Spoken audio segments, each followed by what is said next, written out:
जय श्री राम। मैं विपिन सिंह राजपूत हिंदू एकता समिति से आज फिर आप लोगों के सामने उपस्थित हुआ हूं, एक ऐसे दर्द को लेकर के जो आज के समय में हमारे देश में, हमारे समाज में एक जहर की तरह फैल रहा है।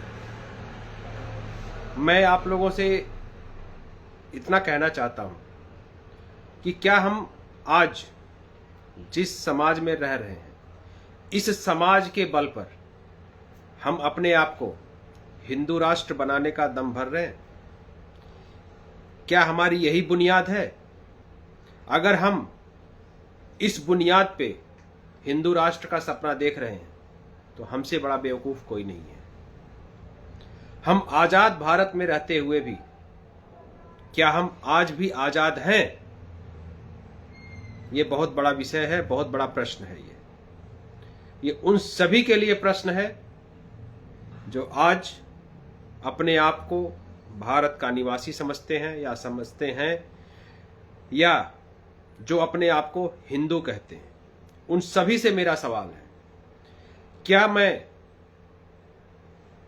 क्या हम या क्या अन्य कोई, जितने भी आज भारत में हिंदू हैं, सब क्या आज के समय में अपने आप को आजाद भारत के नागरिक मानते हैं? मेरा मानना है नहीं, क्योंकि आज भी हम गुलाम हैं। हम मुगलों के शासन में भी गुलाम थे, अंग्रेजों के शासन में भी गुलाम हैं, और आज आजाद भारत में रहते हुए भी हम गुलाम हैं। और आज गुलाम क्यों हैं? क्योंकि आज हमारे पास दिमाग है, हाथ पैर है, सोच है, सुविधा है, इंटरनेट है, आधुनिक समय में हम रह रहे हैं। उसके बावजूद भी हम आज अपने आप को ऐसी स्थिति में पा रहे हैं कि हम ये कहने पे मजबूर हो रहे हैं कि हम आज भी गुलाम हैं।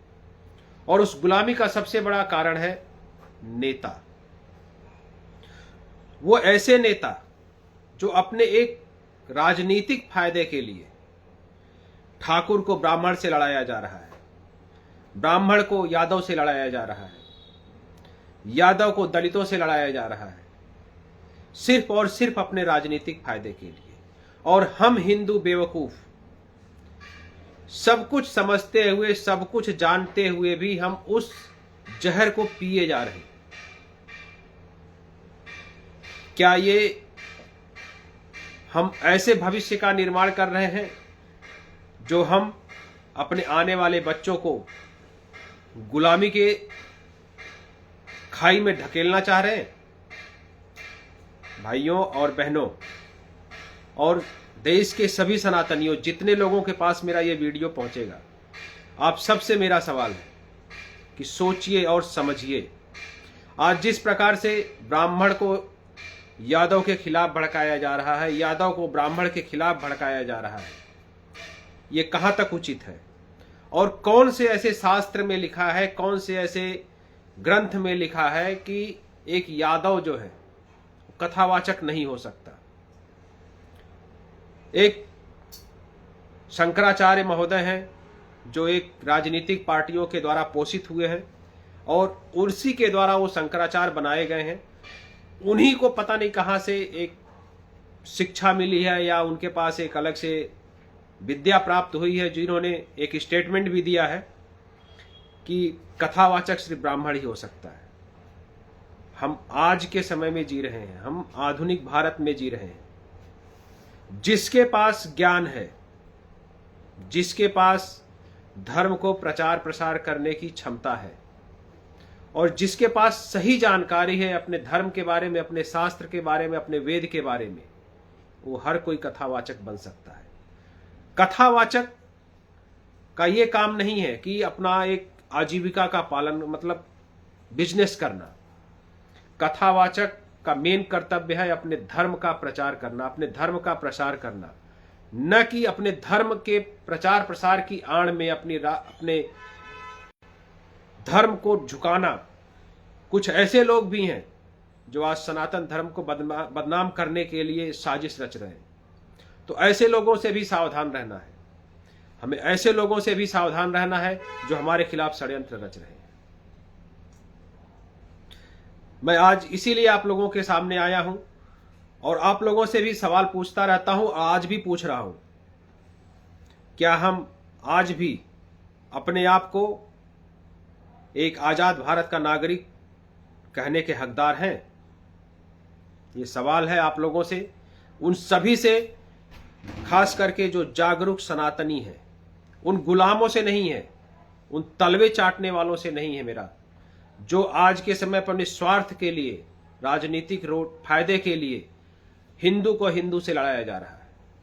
उन लोगों से मेरा कोई सवाल नहीं है, क्योंकि ऐसे लोग कभी भी हमारे साथ नहीं हो सकते।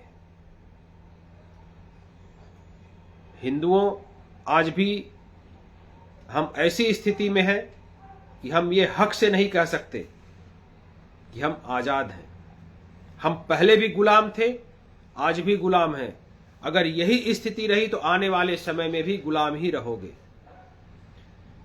पहले मुगलों ने शासन किया, मुगलों ने प्रताड़ित किया, हमें तोड़ा, हमारे धर्म को बर्बाद किया, हमारे लोगों को बर्बाद किया, हमारी बहन बेटियों को बर्बाद किया। फिर अंग्रेजों ने किया, फिर आज राजनेता भी वही काम कर रहे हैं।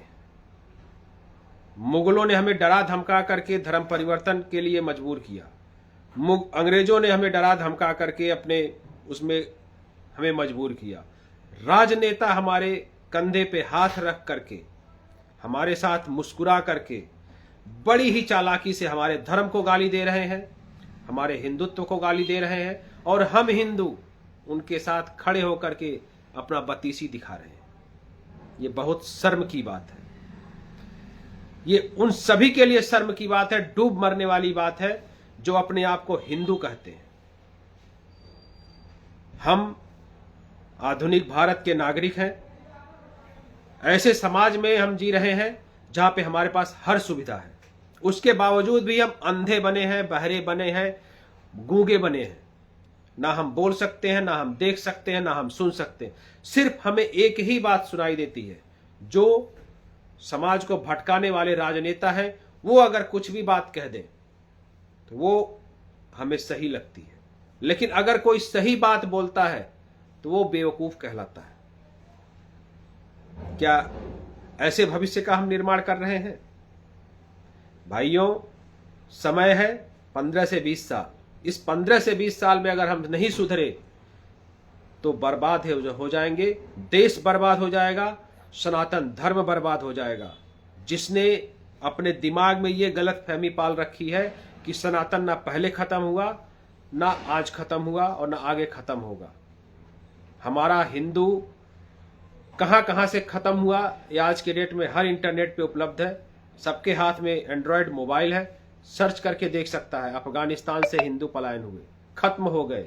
पाकिस्तान में जो हिंदू थे वो खत्म हो गए, बांग्लादेश से खत्म हो गए, कश्मीर से खत्म हो गए, बंगाल से खत्म हो रहे हैं, आसाम से खत्म हो रहे हैं, केरल से खत्म हो रहे हैं, उत्तर प्रदेश के आपके बलरामपुर में जहां पे सैकड़ों करोड़ रुपए की फंडिंग हो रही है हमें खत्म करने की, और उत्तर प्रदेश के ऐसे कम से कम 15 जिले ऐसे हैं जहां से हिंदू खत्म हो चुके हैं।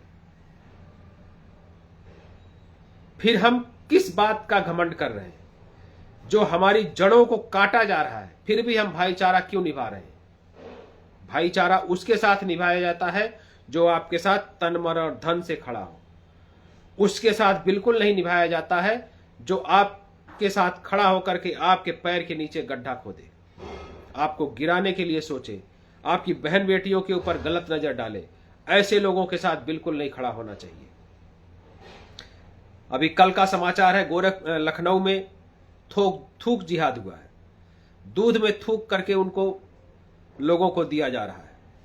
तो मैं ऐसे लोगों से भी कहना चाहता हूं जो दूध खुले में ले रहे हैं, उन सभी से कहना चाहता हूं आप जिससे भी दूध ले रहे हैं उसका आधार कार्ड, उसका आईडी कार्ड जरूर चेक करें, उसके बाद ही उससे दूध लें। और खास करके ये जरूर ध्यान रखें कि वो जहां से दूध ला रहा है उस जगह का हफ्ते में 15 दिन में एक बार विजिट, अनौपचारिक विजिट, बिना बताए आप उस जगह का निरीक्षण जरूर करें, ताकि आपको भी एहसास हो कि आप जिस दूध का सेवन कर रहे हैं वो सही कर रहे हैं या गलत कर रहे हैं, और जिस आदमी से ले रहे हैं वो आदमी देने वाला कौन है, किस समुदाय से है।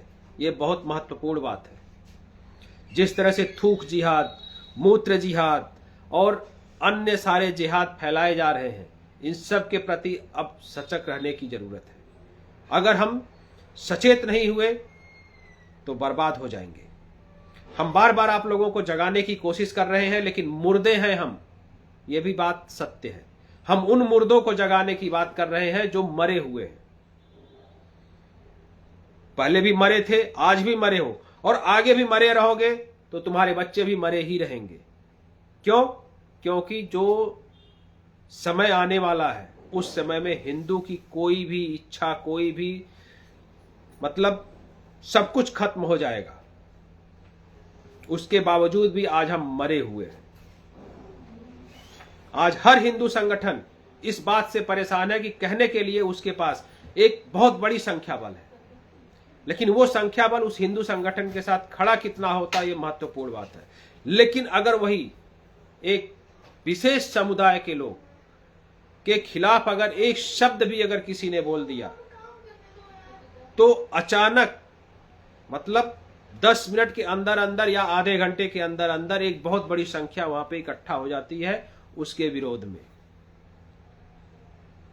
हम कब जागेंगे? हम किस चीज का इंतजार कर रहे हैं? सारे हिंदू संगठन का एक ही काम है, हिंदुओं को जगाना, हिंदुओं को संगठित करना। लेकिन हिंदू कितने संगठित हो रहे हैं ये विशेष बात है।